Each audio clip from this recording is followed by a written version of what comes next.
স্বাগত দীপ্ত স্পোর্টসে, আপনাদের সঙ্গে আছি আমি মোহাম্মদ হাসিব।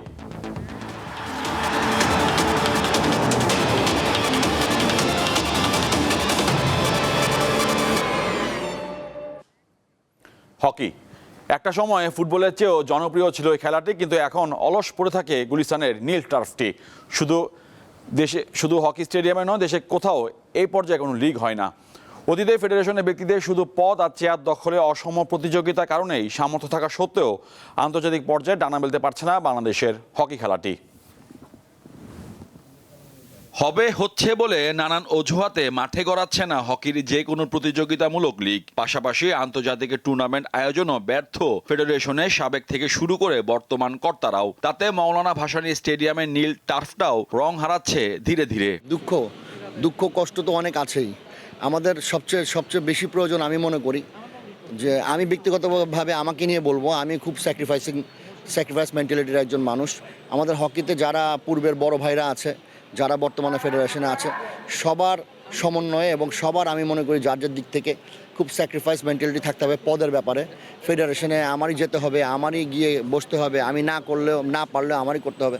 সে পৃষ্ঠপোষকতার দিক থেকে আমাদের মেন্টালিটি প্রসার করতে হবে।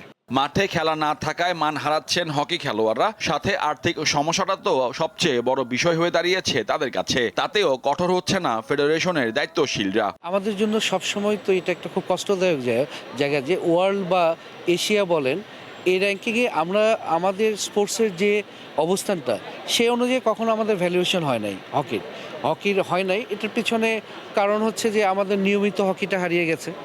সংগঠনরা প্রায় 3-4 বছর থেকে বিচ্ছিন্ন। না পাওয়ার ফেডারেশনে বাংলাদেশের যুবারা যুক্ত করেছে নতুন এক সাফল্য। যুব বিশ্বকাপে ভারতের তামিলনাড়ুতে চ্যালেঞ্জার্স কাপে অস্ট্রিয়াকে 5-4 গোলে হারিয়ে 24 দলের মধ্যে 17তম হয়ে ইতিহাস করে বাংলাদেশ অনূর্ধ্ব 21 হকি দল। মোটা দাগে ঝিমিয়ে পড়া হকিতে যা এক অনন্য সাফল্য। এখন থেকেই ভবিষ্যৎ প্রজন্মকে নিয়ে বাস্তবসম্মত পরিকল্পনার পরামর্শ দেশের সাবেক হকি খেলোয়াড়দের। টুর্নামেন্ট খেলা হয়নি, লিগ খেলা হয় না, 2-3 বছর হয়ে গেছে। বিভিন্ন ধরনের প্রতিযোগিতামূলক খেলা হওয়া দরকার। মাঠে আমাদের যেভাবে ক্রিকেট বা ফুটবল খেলা হয়, ইভেন অন্যান্য ইভেন্টও আছে, যেভাবে টুর্নামেন্ট হয়। আমি ঢাকা জেলা ক্রীড়া পরিষদের একজন সদস্য। কিছুদিন আগে আমরা বিভিন্ন টুর্নামেন্ট করলাম, মেয়েদের হকি টুর্নামেন্ট করলাম ময়মনসিংহে। তাদেরকে নিয়ে অনেক টুর্নামেন্ট করা উচিত, লিগ করা উচিত। লিগ তো একেবারেই অনিশ্চিত আমাদের দেশে। 31টা ক্লাব হচ্ছে হকি ফেডারেশনের অ্যাফিলিয়েট। 31টা ক্লাব কিন্তু একটা অনেক বড় পরিবার। এই পরিবারটা আজকে প্রায় 3-4 বছর ধরে আসলে পরিবারটা নাই, যে কারণে আসলে এই বিচ্ছিন্নতাটা হয়েছে। যদি দেখতেন প্রত্যেকটা ক্লাব থেকেও যদি 100 জন আসতো, আজকে প্রায় এখানে 2-3 হাজার মানুষ থাকতো।